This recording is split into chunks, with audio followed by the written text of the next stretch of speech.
Metronomy The Bay. I was meant to remix Radio Ladio from 2 albums before, I think it was. But it just never happened. Like with many of the remixes that I sometimes get asked to do, sometimes it just doesn't transpire. So when I was asked, I gave the album like a flick through, and The Bay immediately jumped out at me as the one that I felt that I could do something with. Mainly because the original is such a brilliant pop track, but at the heart of it is something that's quite raw. And I think that stems from the rhythm track.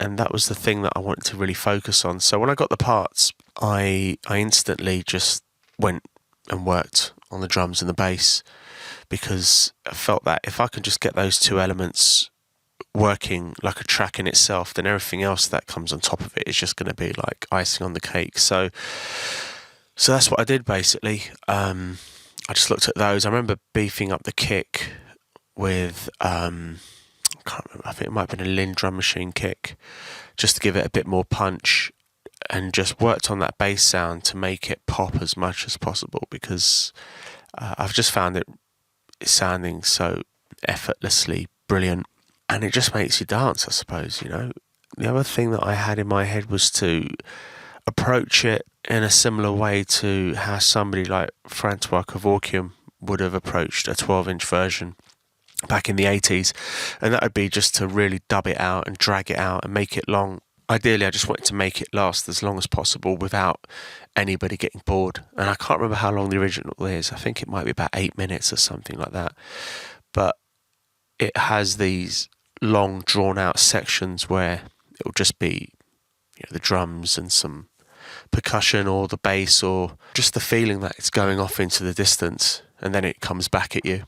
What more can I say about this one? It was done really fast. It's one of the fastest reworks I've ever made.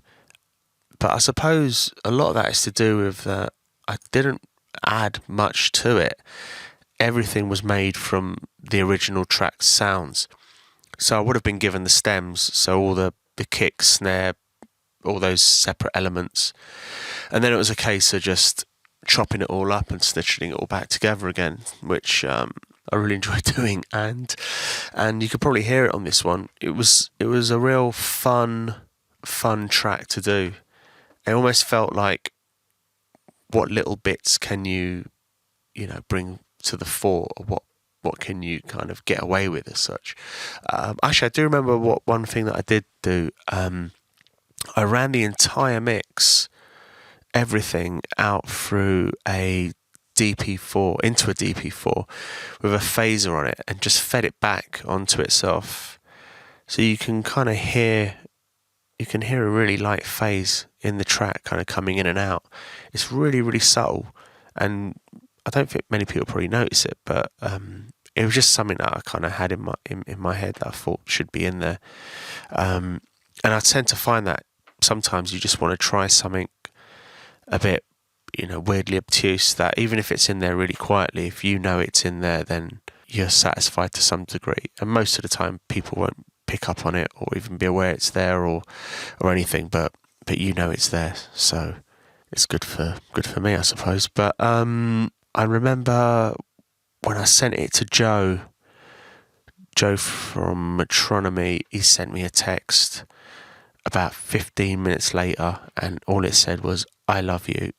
And that was a really nice thing to read, because I know what it can be like when you give your music to other people to remix or make work in a different way.